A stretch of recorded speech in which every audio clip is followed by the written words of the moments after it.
pas la peine que je me présente. Il y a eu déjà des émissions, des enregistrements. Les autorités, les décideurs maliens ont organisé mon dossier de telle sorte que c'est une expulsion, une extradition larvée. Pour quelle raison? Que je gêne le consulat de Mauritanie qui sait que quand il s'agit de mon pays, je ne passe pas par 10 000 chemins et que je détiens des choses qui peuvent démontrer que ce sont eux qui sont à la base et je peux démontrer pas mal de choses. Est-ce que c'est ça le problème? Ou bien il y a autre chose? Le MNLA est né de ces enveloppes, les enveloppes présidentielles, les commissions de la pêche. Je connais les acteurs. Comment ça s'est passé? Je le connais. Mais aussi, j'ai joué pour mon pays. Mon pays me doit beaucoup. Au moment où on cherchait un premier ministre, pour le président Alpha Oumar Konaré, et que cette rébellion empêchait le Mali de dormir, j'ai fait penser la balance pour le choix du premier ministre Ibrahim Boubacar Keïta. Si c'était à refaire, je le referais. Au moment où la Commission africaine devait choisir, j'ai fait pencher la balance vers le choix du président Alpha Oumar Konaré, parce qu'il fallait qu'il y ait un syndicaliste. Et il est syndicaliste. Et ma voix a été écoutée. Je m'en félicite. Je n'ai jamais demandé des contreparties à qui que ce soit. Au moment où le président ATT venait au pouvoir, il faut qu'on vienne là-dessus. Parce que c'est là le problème. Le choix du président ATT, général ATT en 2002, en réalité, il ne voulait pas du pouvoir. Il y a eu des manipulations pour qu'il revienne au pouvoir. Pour barrer le chemin à Ibeka, ça c'est certain, et pour lui barrer lui-même le chemin. Parce qu'à ce moment-là, on voulait le nommer chef d'état-major de l'Afrique, diriger l'armée africaine. Ça c'est mieux que d'être chef d'état au Mali. Et ceux qui lui ont conseillé de revenir au pouvoir, c'est justement pour empêcher le Mali d'avoir ce poste. Et après, ils ont essayé de briguer pour faire accepter un pays de leur choix au Conseil de sécurité de l'ONU qui n'a pas marché. Soit le Nigeria ou l'Afrique du Sud. Donc il fallait que ATT soit occupé ailleurs. Voilà pourquoi on l'a forcé, pratiquement on l'a nommé. Il peut témoigner. Il n'est pas venu de lui-même. Donc d'une pierre deux coups. La troisième raison, ce qui m'implique, c'est qu'on voulait carrément effacer les anciens. Le président Alpha Oumar Konaré, son Excellence Ibeka, le professeur Djankunda, M. Sissé Soumaïla, M. Maïga, Boubé, par un coup d'État, et les éliminer carrément. Soit le président ATT vient au pouvoir, ou il y aura un coup d'État au moment de l'élection. Soumaïla Sissé face à Ibeka, on sait que Ibeka ne cédera jamais. Mais Ibeka face à ATT, il peut céder. C'est en ce moment que de Paris, on a commencé des négociations qui ont abouti au Congo, chez le président Bongo, pour faire pression sur Ibeka pour qu'il cède et qu'il se rajoute, qu'il rallie ATT et qu'il y ait des élections. Nous tous, bon, je suis malienne, je ne vois pas pourquoi. Je ne jouerai pas pour le bien-être des Maliens, de mes compatriotes, bien qu'on fait croire que je suis la fille indigne du Mali. Pour faire reculer le chaos qu'on a vécu aujourd'hui. On pensait qu'on l'a fait, on l'a éradiqué.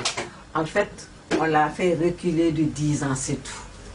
Voilà pourquoi ATT est venu au pouvoir. Les déconvenus politiques que le RPM a connus à l'Assemblée et ailleurs qu'on impute à ATT, ce n'est pas ATT.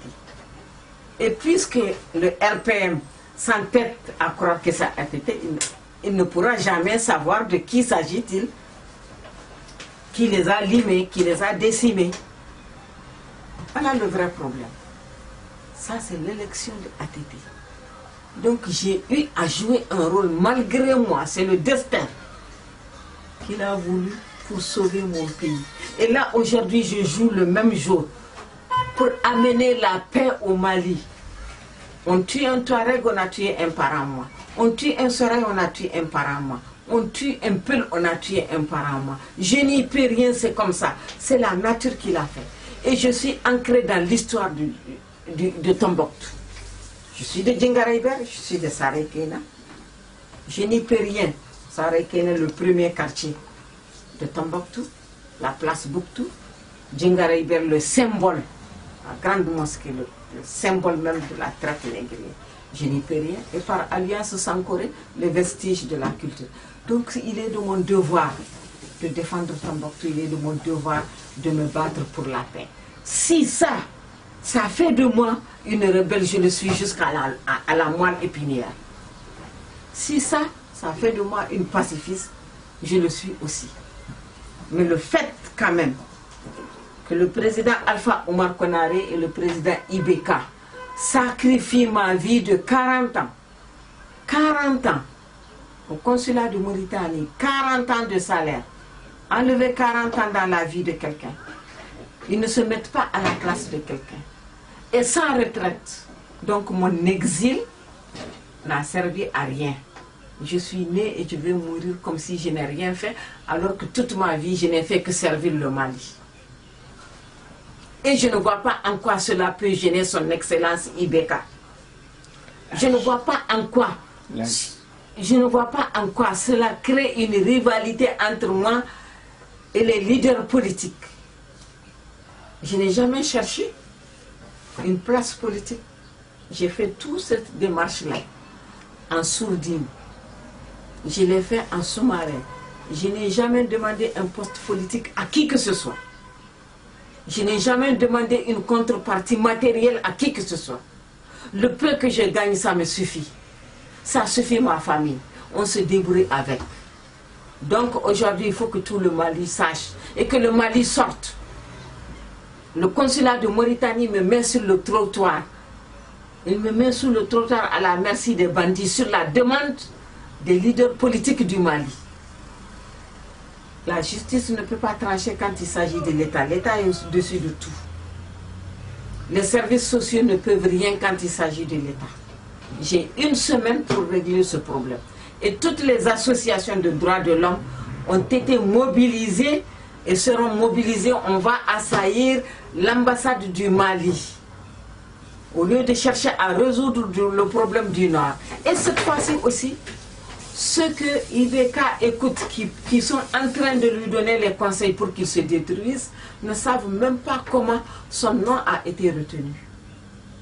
Au moment où le diplomate Laurent Bigot a sorti son nom, ont sorti les arnaques diplomatiques, les arnaques des urnes. C'est en ce moment qu'on a compris qu'il y a des chances qu'il vienne. Et depuis en ce moment-là, un plan parallèle B a été mis sur place. N'avons pas entendu à Paris ici, Ibeka sera élu, mais il ne dépassera pas 3 mois. Au bout d'1 an, il y aura un coup d'État où il sera tué.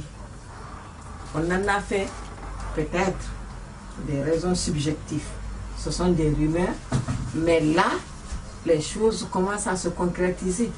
Parce qu'ils ont dit, au bout d'1 an, l'électorat qu'il a ovationné, c'est cet électorat qui va cracher sur lui. Aujourd'hui, nous en sommes où? Nous en sommes où, son excellence Ibeka? Nous en sommes où? L'équipe à qui vous avez donné la main pour tourner le dos à la France, ils sont là, ils rigolent en douce. Il y a des dates fatidiques que je rappelle à tout le Mali. Le mois de janvier.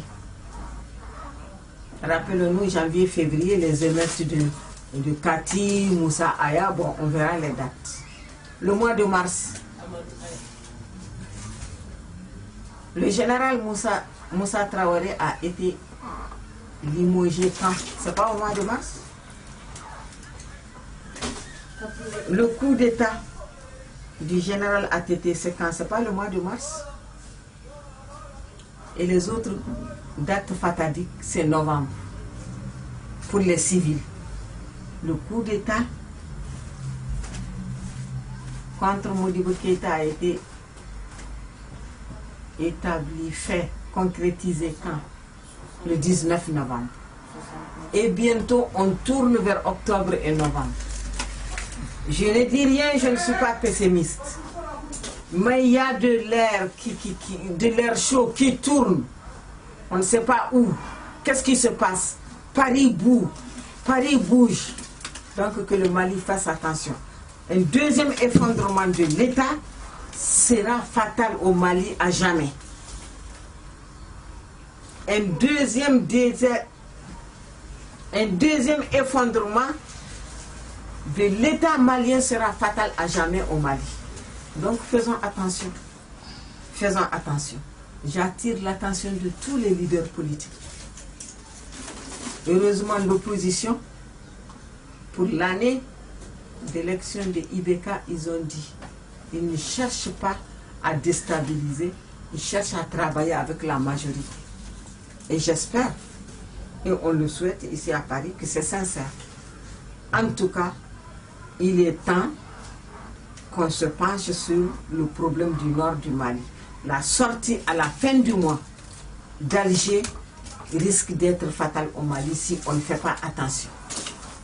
Donc dépêcher des gens pour qu'on règle ce problème rapidement avec la rue Solfireno, la rue Colonel Fabien. Monsieur le Président, c'est tout ce que j'ai à dire. La Mauritanie veut m'assassiner avant cette date. Je n'ai que 10 jours pour vivre. Je n'ai que 10 jours pour donner les révélations que j'ai à donner à mon pays. Ce pays qui est en train de me renier. Donc j'interpelle tout le monde, et surtout les jeunes. Ils sont vifs, maintenant ils sont étudiants, ils sont instruits, ils sont politisés, et ils savent faire la part des choses. Donc j'interpelle les jeunes et les femmes. J'interpelle la Ligue des droits de l'homme, j'interpelle l'Assemblée nationale. Et j'ai demandé dans mes interviews précédentes qu'on sache, qu'on comprenne quel est le lien entre le ministère de la Défense malien et la Banque centrale mauritanienne. On comprendra pourquoi MNLA. MNLA n'existe même pas. En ce moment-là, on saura comment négocier, avec qui négocier, pour qui négocier, dans quel objectif. Nous allons parler de la rébellion Touareg, ses origines, même si on ne parle pas en détail de sa genèse, et savoir comment on est arrivé à ce chaos aujourd'hui, la naissance du MNLA, et qu'on n'arrive pas à trouver de solution. L'affaire Touareg, le problème Touareg. Avant l'indépendance, le Sahara avait un statut particulier. Parce qu'il y a eu un monsieur qu'on appelle Firoun. Firoun s'est dressé contre le pouvoir central. Il a combattu les Français. Il a combattu le pouvoir colonial. Il a refusé la domination des Français en Afrique de l'Ouest. À plusieurs batailles, il les a fait. Et à ce terme, on rappelle aussi que l'armée française a connu quand même des déroutes en Afrique face aux Touaregs. On ne peut pas parler de la rébellion Touareg sans parler de la déroute de la colonne Flatters. On ne peut pas parler de la rébellion sans savoir qu'à Anderanbou, quand les Zulumenden ont battu les Français, dans la région d'Ansongo. À côté de Tombouctou, il y a eu Takubaou, entre Tombouctou et Gundam, toujours les Zulumenden. La colonne Joffre, la colonne Archina, qui ont été massacrés par les Touaregs, en refusant la domination coloniale. Donc on relève quelques détails. Au bout de ce combat, ils ont pu avoir un statut particulier. Et le président Modibo Keïta, en 1956-58, a été convoqué par le général de Gaulle, qui voulait créer un État au milieu du Sahara, qu'on appelle OCRS, l'Organisation des régions du Sahel. Évidemment, le président Modibo Keïta ne l'a pas accepté. Les Touaregs sont des nomades, donc ils vivent de transhumance. Les gens ne comprennent pas que la transhumance n'est pas sauvage, hein. Elle a ses règles. On ne se lève pas pour aller sur tel ou tel terrain, non. Il y a des terrains réservés pour les tribus par-ci, selon les pays. Mais ce qu'il y a en ce moment-là, c'est l'Empire français. Donc on peut circuler de l'océan Atlantique jusqu'à la frontière de l'Égypte qui est anglophone. C'est toujours la même carte d'identité. Il n'y a pas de problème.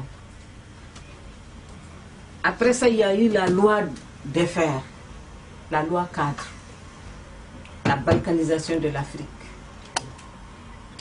Donc l'Afrique est morcelée. Après ça, il y a eu l'éclatement des grands ensembles, l'éclatement de l'Union soviétique, l'éclatement de la Yougoslavie, l'éclatement de la Tchécoslovaquie. Donc, le problème de reconnaissance d'identité s'est posé. Et il y a des ressemblances entre les pays du Balkan, le Sahel, et les pays des Grands Lacs. Les gens ne font pas attention, ils ne voient pas ces ressemblances, ils ne voient pas le lien. Les Balkans, la plupart de ces pays sont musulmans, comme le Sahara. Donc on revient sur la reconnaissance identitaire qui fait une crise. Chaque ethnie, chaque tribu veut se faire reconnaître. Donc ça fait tache d'huile, même au Sahara. Et les États-nations viennent de naître. Donc il y a eu les frontières. Addis Abeba, après l'indépendance, on a créé l'organisation africaine. Mais chaque pays a gardé ses frontières et on a parlé de l'intangibilité des frontières pour éviter des problèmes. Donc du coup, les Touaregs, qui certains ont leurs parents en Mauritanie, certains au Sahara occidental, d'autres en Algérie, d'autres au Niger, se trouvent coincés par les frontières qui tracent. Soit on est Nigérien, on est Malien, on est Tchadien, on est Mauritanien. Ce n'est plus le peuple Touareg. Et on est obligé de revenir à ça. Les temps changent. Il y a une évolution, il faut l'accepter. Voilà l'indépendance. Au moment de l'indépendance, l'état des lieux du Sahara et le problème du peuple Touareg. Il y a eu une première rébellion qui a été matée grâce à l'Algérie. Puisqu'au moment du combat, la lutte pour l'indépendance menée par le FNL algérien, le Mali a servi de base arrière pour le FNL. Donc ils ont rendu l'ascenseur à Modibo. Le Modibo a servi de médiateur entre le Maroc et l'Algérie. Donc pour cette reconnaissance, l'Algérie a fermé les frontières. Et on a pu massacrer, on a pu mater cette rébellion. C'est la seule rébellion Touareg. Les autres rébellions, je reviens là-dessus, ce sont des rébellions arabes. Et on ne comprend pas. Et une guerre culturelle. Et une guerre religieuse. Donc l'amalgame de tout ça fait qu'on ne se retrouve pas dans la rébellion Touareg. La rébellion Touareg des années 91 a éclaté où? À Tombouctou. À Tombouctou, dans quel milieu? Ce n'est pas le milieu des métis Touareg qui sont assimilés, qui sont considérés comme des sonrailles comme tout le monde. Et c'est le milieu arabe, surtout. Donc il ne faut pas l'oublier. Oui, en 72, il y a eu cette rébellion, une des rébellions, parce qu'il y a eu plusieurs, qui a abouti en réalité à la signature des accords de Tamarinset. Pour moi, les accords de Tamarinset, c'est l'essentiel. Il y a eu 19 points différents. On ne peut pas les détailler parce que ça nous prendrait toute la journée. Sur les 19 points, 15 ont été satisfaits. Il ne restait que 4. Comment se fait-il qu'à cause de 4 points, encore les Touaregs peuvent se permettre de se soulever, de se rebeller, pour dire que non, ce n'est pas possible. La rébellion de 91, 92, on a essayé de temporiser, on a trouvé des compromis. Et un peu après, il y a eu Alger. les accords d'Alger, en fait, qui a créé un État Touareg autour de Kidal. Mais les Touaregs, je les interpelle. Dans les interviews précédentes, je les ai mis en garde pour dire que Kidal est une prison dorée. En réalité, c'est le monde arabe qui veut conquérir le monde Touareg qui fait tache d'huile au sein du Sahara.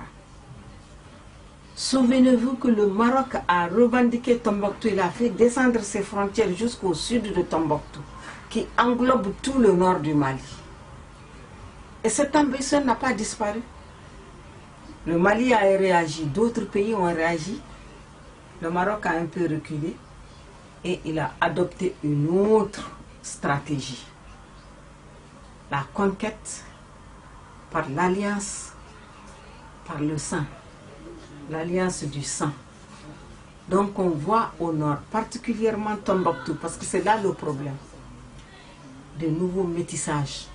J'invite les gens à voir autour d'eux maintenant les mariages récents. Les mariages récents autour de 2 noms de famille que je ne citerai pas, pour montrer à tel point que on est dans une guerre culturelle. La réalité, c'est Tombouctou. Tout le problème, c'est Tombouctou. Les manuscrits de Tombouctou, l'université de Tombouctou, la mosquée de Djingara-Iber, la mosquée de Sankoré, la mosquée de Sidiaïe, et j'en passe, les mausolées. Parce que là, ce sont des ruines, ça démontre, des vestiges qui démontrent une civilisation florissante passée. Revenons à la mosquée de Tombouctou. C'est le symbole de la traite négrière. La traite négrière a commencé à Tombouctou au sein de cette mosquée. Ce que les livres ne disent pas, en ce moment-là, la mosquée était entourée d'eau. C'est ça qui a facilité la prise des hommes. Tombouctou, voilà le vrai problème. Et la région de Mopti, c'est Djenné et le pays d'Oran. Gao, c'est le tombeau des Askia. Bon, les gens ne font pas la relation. Or, ces manuscrits décrivent beaucoup de choses. Ces manuscrits décrivent une civilisation passée. Au moment où l'université de Tombouctou existait, la Sorbonne n'existait pas. Harvard n'existait pas. Madrid n'existait pas. Donc il y a beaucoup de choses que les gens ignorent. Donc ça pose un problème. Et la mosquée de Sankoré, les vestiges de ce passé. Donc on a un problème sérieux à régler. Le monde arabe n'arrive pas à admettre qu'il ne peut pas dominer ce passé culturel. Et comment faire maintenant sans prendre les armes? On se rappelle que au temps colon, il y a un peuple belliqueux et qui pose problème. L'Algérie. L'Algérie n'a-t-elle pas imposé la culture arabe aux Berbères? N'a-t-elle pas imposé la langue arabe aux Berbères? Donc, le peuple touareg, faites attention. Faites attention. Au Mali, vous avez votre langue, vous avez vos habitudes, vous avez votre culture. On vient vous cantonner, vous acculer, vous cerner dans un espace étroit, pensant que vous avez une république, alors qu'en fait, vous n'avez pas de république. C'est pour mieux vous contrôler. Il vaut mieux que vous vous entendiez avec votre pays, que vous formez vos jeunes, que vous les instruisez, que vous leur enseignez l'histoire. Et puis souvenez-vous, pour noyer un vrai problème, on soulève le problème de racisme. Le problème de racisme existe des deux côtés, chez les blancs et chez les noirs. Mais dès qu'on aborde le problème ethnique ou raciste, les autres problèmes sont noyés. C'est pourquoi faisons attention et réglons le problème de Kidal rapidement. Kidal n'est pas un problème, c'est Tombouctou qui est, la région de Tombouctou qui est le vrai problème. Et tout ça c'est géré où? C'est géré par Ségou. Je l'ai dit, Ségou. On a une ligne Gao, Tombouctou, Ségou, Sikassou. Et c'est géré par Kaï, par l'ouest. Donc il faut absolument qu'on étudie ces dossiers-là. Pour quelle raison? On ne comprend pas. Ce dossier que le consulat de Mauritanie a monté de toutes pièces, à monter sur du mensonge, à monter sur du mensonge, à monter sur de la calomnie, sur l'arnaque. Ils vivent du salaire des autres. Ça fait 20 ans que mon salaire est hypothéqué et ceux de mon frère. Nos retraites sont hypothéquées. On a 3 victimes. Donc j'ai voulu faire le parallèle, le rapprochement entre le cas Khadija Yattara, qui n'est pas Khadija Yattara, mais le cas de Tombouctou, le Mali, et la mosquée de Djingara-Iber peut-être, le quartier Sarekena qui est le premier quartier avec la place de Bouktou, et Sankore. On ne comprend pas l'attitude de l'équipe Konaré, qui était le président à l'époque, qui entre-temps, il y a eu les 10 ans de ATT, et maintenant l'équipe de Konaré est revenue plus fort que jamais, et jusqu'à présent ils mettent le pied sur ce dossier. C'est ce dossier qui a fait échouer son Excellence Ibeka 2 fois. C'est ce dossier qui a fait obliger le président Alpha Oumar Konaré à jeter l'éponge à la Commission africaine. C'est ce dossier qui a limogé, qui a provoqué la chute de le général Moussa Traoré, a provoqué la chute du général ATT. Et jusqu'à présent, le président Ibeka s'entête à ne pas traiter ce dossier parce qu'il s'agit d'une femme sans défense. Une femme, et une femme qui tient tête à des hommes. Une femme qui paye pour son pays. Une femme qui paye pour les leaders politiques de son pays. Elle ne demande aucune reconnaissance, elle ne demande qu'à vivre. Donc je demande à ce qu'on interpelle son Excellence Ibeka et que le problème soit posé. Le dossier a été pris, a changé de main à plusieurs reprises. La chancellerie, CBMF, Haut Conseil. Le dernier organisme à avoir le dossier en main, c'est le Conseil des sages. Et après, le dossier est passé entre les mains du RPM Paris. Le secrétaire général Abdul Karim Silla l'a étudié. Après mon sitting au Trocadéro pour revendiquer mes droits. Et il l'a transmis au secrétaire général national, Tireta à Bamako, qui devait l'étudier pour le soumettre à l'Assemblée nationale et au président de la République. Et jusqu'à aujourd'hui, il n'y a pas de réaction. Et voilà que Mme Yattara est persécutée. Mme Yattara, dans 2 semaines, on va la jeter sur le trottoir de Paris à la merci des bandits parce qu'elle est le seul témoin oculaire de tout ce qui s'est passé et elle maîtrise ce dossier-là. Et pour quelle raison le président Ibeka refuse? On sait qu'on a fait d'elle un symbole, une marchandise politique, comme on vend le Nord. Le Nord est vendu, Tombouctou est vendu par Tombouctou, Tombouctou est vendu par le Nord, Tombouctou est vendu pour le pouvoir central. On sait que le Mali est bradé à coups de magistrature suprême, à coups de primature, à coups d'Assemblée nationale, de postes ministériels, enfin, bref. Ça va du coursier au sommet de l'État. Pour quelle raison sacrifier des vies? Pour quelle raison, Monsieur le Président? Donc, il faut absolument que les associations de droits de l'homme posent la question. Et étant donné que c'est la clé de la composition, la clé de la naissance du MNLA, ça peut nous amener à MNLA pour qu'on ait la clé. Donc la question se pose, est-ce que les leaders politiques veulent réellement la paix au Mali ou pas? Il faut qu'on pose la question et qu'on s'y attende. Je fais le parallèle parce que le fameux dossier qu'on dit, ce n'est pas un dossier Khadija Yattara, c'est un dossier Mali, dossier Ibeka, Alpha Oumar Konaré. Et aujourd'hui, la hantise de ceux qui ont monté le dossier, ceux qui ont créé ce dossier, c'est l'entente entre les 2 présidents, même les 3 présidents. Donc il faut absolument que la nation tout entière s'y mette pour que ce différend qui empêche les leaders, les décideurs politiques maliens de résoudre le problème du Nord puisse trouver une solution. Il faut obligatoirement qu'ils se placent autour d'une table. Les 3 présidents, les 2 passés et l'actuel, pour qu'on puisse aboutir à ça. Pourquoi le parallèle entre le consulat de Mauritanie, le lieu de travail et le lieu de résidence? En fait, le lieu de résidence n'est qu'une prison, moi je ne savais pas, dans laquelle le consulat de Mauritanie m'a mise, soi-disant m'aider à trouver un logement. L'immeuble appartient aux renseignements généraux. Donc ils ont installé un dispositif, il paraît, qui a été demandé par l'équipe Alpha, surveillance, filature, tout ce qui s'ensuit, puisque je suis censée alimenter la rébellion à Paris. Je suis censée organiser la fuite de Zahabi en Mauritanie. Et pourtant, le même Zahabi a eu un passeport diplomatique pour servir dans un organisme international FIDA. Aujourd'hui, il est parmi les décideurs maliens. Il a été réhabilité. Et moi qui suis seulement soupçonnée d'avoir organisé cette fuite, je suis martyrisée. Et mes parents et mes amis au Misol ont fait de moi une apatride. Je n'ai pas de pays.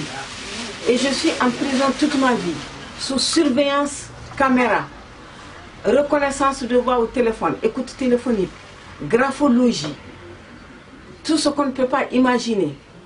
Mes appels sont transférés directement dans les centrales de vérification pour personnes dangereuses, pour l'État.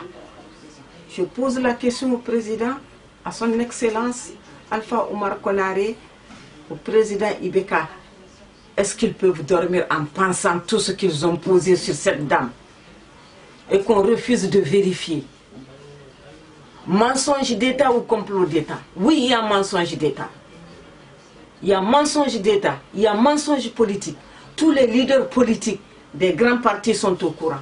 Ils préfèrent vendre cette cible sans moyens. Ils préfèrent vendre cette femme qui vient de Tombouctou, à son âge, sans enfant, sans recours, la couper de sa famille, la couper du Mali, la couper du monde. Il faut qu'elle soit seule pour qu'on puisse taper sur dessus et la monnayer contre la magistrature suprême ou contre un poste à la primature ou contre un poste de président d'assemblée. Je le dis ouvertement aujourd'hui. Que tout le Mali sache que des postes sont là. C'est pourquoi ils ne veulent pas que le problème soit réglé. Parce qu'ils ont peur. Ils ont peur de perdre leur poste. Ils ont monnayé leur poste contre la tête, contre Tombouctou. Tombouctou est une marchandise. Tombouctou est tout ce qu'elle produit. Comment le MNLA est né? Il y a un groupe qui s'est formé pour essayer de voir avec le Parti Socialiste, les leaders du Parti Socialiste, certains députés du Parti Socialiste, pour que ce douloureux dossier puisse trouver une solution. Ils ont promis dans un mois qu'ils vont interpeller les autorités, parce qu'ils ne peuvent pas poser le problème devant l'Assemblée nationale française sans avoir toute la liste des gens qui se trouvent dans mon cas. Or, c'est une liste secrète que seule l'équipe Konaré détient. Ils ne peuvent pas. Et c'est à partir de là que ces mêmes personnes-là, en ce moment, c'est vrai que c'est la droite qui était au pouvoir, mais qui sont passés par les groupes amitiés de tel ou tel pays pour voir. Et à notre grande surprise, 2 mois après, le MNLA est né. On ne sait pas par quel miracle. On sait aussi que le MNLA, ceux qui ont donné main forte à ces groupes, à ces gens, ils parlent de dessous de table. Le MNLA est né des commissions, des investissements import-export de la pêche de la Mauritanie. Et cette pêche en ce moment qui implique beaucoup de familles présidentielles sur toute la côte ouest de l'Afrique. Donc c'est un dossier très sensible et beaucoup de grands sont impliqués. Mais je ne peux pas payer pour toute l'Afrique. Je paye pour Tombouctou, je paye pour le président Konaré, je paye pour le président Ibeka, je paye pour le président ATT, selon les cas, et je paye pour moi-même et ma famille. Je crois que c'est un peu trop. Il faut absolument, et c'est trop lourd pour moi. Si je me trouve au cœur, au milieu du destin du Mali, je ne l'ai pas demandé, je suis une femme. Et je n'ai demandé qu'à être femme. J'ai transmis le dossier aux leaders politiques, ils n'en ont pas voulu. Le dossier politique, Ibeka le connaît de fond en comble. aussi bien Alpha Omar Konera, Kibeka, que Boubé, que Ali Nouhoum Diallo, que le professeur Djankunda, que Soumaïla Sissi. Donc voilà, le Mali est pris en otage. Voilà la clé du MNLA. Les dossiers qui sont là, qui prouvent, qui peuvent donner les preuves, il y a des détails qui ne sont pas faits pour des interventions pour YouTube ou une télévision. Messieurs les décideurs politiques, qu'attendez-vous? On sait que vous ne le ferez pas. Donc j'interpelle toutes les associations de droits de l'homme, les associations des femmes et les jeunes, parce que le Mali vous appartient. Ces décideurs, ces politiques-là, non. Ils jouent pour leur peau. Ils pensent jouer pour leur peau, alors qu'ils sont en train de se faire harakiri. Il faut que les femmes et les jeunes sortent. Il faut qu'on accule les partis au pouvoir, l'alliance qui a amené le IBK au pouvoir. Il faut que le RPM, le dossier qu'il obtient, que ça soit traité. Je suis épaulé par des associations. On compte faire une manifestation devant l'ambassade. La semaine prochaine, s'il n'y a pas de réplique, on va prendre l'ambassade en assaut. Une femme seule, 20 ans de salaire, hypothéquée, toute une retraite hypothéquée pour rien, et des hommes politiques qui se disent forts, qui se disent puissants, qui se disent qu'ils veulent la paix, la justice, piétinent et sacrifient une femme et sa famille. Quel scandale politique, quel scandale social. Sur le plan humanitaire, le Mali n'a jamais connu ça. J'interpelle tout le monde.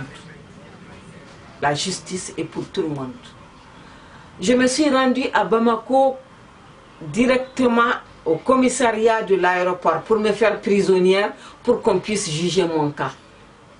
C'est l'adjoint au commissaire Moussa Ag qui m'a conduit dans le bureau à la police nationale, qui m'a remise à Djamoutene, qui a téléphoné automatiquement à Mahamadou Diagouraga, qui était le directeur de la police nationale, et ils ont saisi le palais.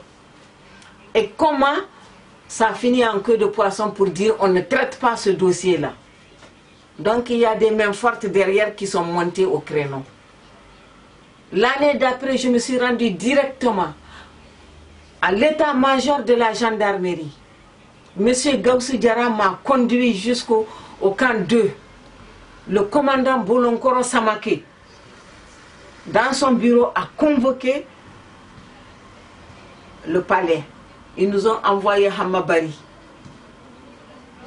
Et des gens qui ont la main forte se sont interposés.